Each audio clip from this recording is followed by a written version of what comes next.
ओम श्री गुरुदेवाय नमः। प्रिय मित्रों, आज हम श्रीमद् भगवद गीता के अध्याय 2 के श्लोक संख्या 20 के बारे में विवेचन करेंगे। इस श्लोक में भगवान कृष्ण अर्जुन को आत्म तत्व के बारे में कुछ विशेष विवेचन कर रहे हैं। इसमें कहते हैं भगवान, न जायते म्रियते वा कदाचित न अयम भूत्वा भवितावान भूयः अजो नित्यः शाश्वतोऽयं पुराणो न हन्यते हन्यमाने शरीरे। अर्थात यह आत्मा किसी भी काल में न तो जन्मता है और न ही मरता है, तथा न वह उत्पन्न होकर और फिर नष्ट होने वाला ही है, क्योंकि यह अजन्मा, नित्य, सनातन और पुरातन है। और शरीर के मारे जाने पर अथवा मर जाने पर भी यह नहीं मारा जाता। अब ये कितना महत्वपूर्ण श्लोक है। भगवान इसमें एक ऐसे तत्व के बारे में विवेचन कर रहे हैं जो आत्म तत्व नाम से जाना जाता है। अर्थात वैसे तो हम जानते ही हैं कि 5 तत्व हैं। हमारा शरीर जो है 5 तत्वों से मिलकर बना हुआ है, लेकिन यहाँ पर श्री भगवान एक अन्य तत्व जो कि सनातन है, पुरातन है और चिरंतन है, उस तत्व के बारे में विवेचन कर रहे हैं। कि भगवान कहते हैं कि शरीर के अंदर, शरीर में रहते हुए भी एक परम तत्व शरीर का संचालन करता है। और वो तत्व ऐसा है कि जो ना तो कभी उत्पन्न हुआ और ना ही कभी नष्ट होगा।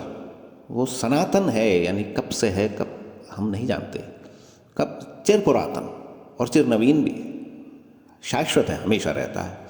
उस परम तत्व का शरीर में रहने के कारण ही आत्मा नाम कहा गया है उसको।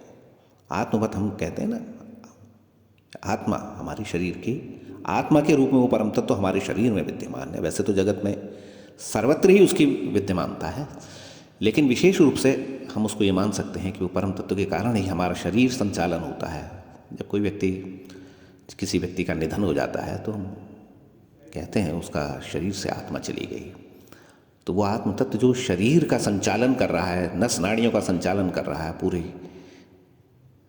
उसकी शारीरिक क्रियाओं का संचालन कर रहा है, वो कितना प्रबल और कितना प्रभावशाली तत्व है। उस तत्व के बारे में भगवान अर्जुन को बता रहे हैं कि वो अजन्मा है, अर्थात कितना पुराना है जिसको कि काल की सीमाओं में नहीं बांध सकते। वो न किसी काल में जन्मता है, अर्थात वो समय की धाराओं से परे है, समय में उसका अस्तित्व नहीं है, समय से परे है। क्योंकि समय में कोई चीज़ अगर रहती है, कोई वस्तु रहती है, तो इसका मतलब है कि उसका भूत, भविष्य और वर्तमान होता है। लेकिन ये परम तत्व जो है वो सनातन है, अत्यंत पुराना है, अजन्मा है, उसका कोई अयोनिज है, उसका कहीं किसी चीज़ या किसी वस्तु से उसका जन्म नहीं हुआ है, और ना ही वो दिखाई देता है, ना ही उसको आप जान सकते हैं।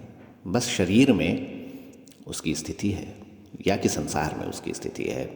ऐसा परम तत्व है, उसके लिए भगवान अर्जुन को बता रहे हैं। क्यों? क्योंकि अर्जुन जो हैं वो ये संकोच कर रहे हैं कि मेरे द्वारा ये मेरे गुरुजन और मेरे मित्र और रिश्तेदार, नातेदार, बंधु बांधव और जो भी उनके विपक्ष में खड़े हैं वो मारे जाएंगे अथवा मैं स्वयं मारा जाऊंगा। तो उनके मन में ये चिंता है कि शरीर का मारा जाना कहीं हमारे अस्तित्व का समूल नाश तो नहीं है। तब भगवान कह रहे हैं कि जो शरीर है वो तो मात्र 5 तत्वों से मिला हुआ एक आवरण मात्र है, यानी कि वो नित्य नहीं है।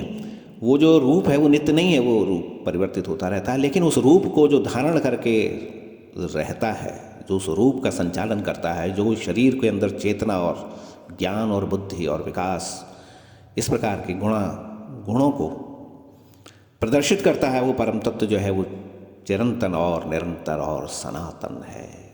वो नहीं मारा जाता, वो हमेशा है, चाहे वो शरीर में है अथवा शरीर से परे है, उसकी स्थिति सनातन है। शरीर की स्थिति भले ही कुछ क्षणों की हो, लेकिन मूल तत्व वो आत्मा परम तत्व है, वो हमेशा रहता है। इसीलिए किसी के मारे जाने अथवा मर जाने पर शोक नहीं करना चाहिए, क्योंकि जो उसका मूल तत्व है वो हमेशा रहेगा, सदा सर्वदा रहेगा, उसमें कोई विकार नहीं है, वो निरंतर है। ऐसा ज्ञान भगवान अर्जुन को दे रहे हैं। अध्याय 2 में भगवान ने विलक्षण रूप से अर्जुन को ज्ञान दिया है। उस ज्ञान का क्रमशः विवेचन हम कर रहे हैं। इसीलिए हमारा मानना है कि गीता का अध्ययन करते रहना चाहिए। उससे परम ज्ञान, आत्मज्ञान और आत्मकल्याण का मार्ग प्रशस्त होता है। ईश्वर के चरणों में अनुराग होता है, स्वयं का कल्याण होता है और दूसरों का भी कल्याण होता है। आज के लिए इतना ही। शेष अन्य श्लोकों के बारे में किसी और वीडियो में चर्चा करेंगे। तब तक के लिए आप सभी को नमस्कार। हरि ओम तत्सत। ओम नमः शिवाय।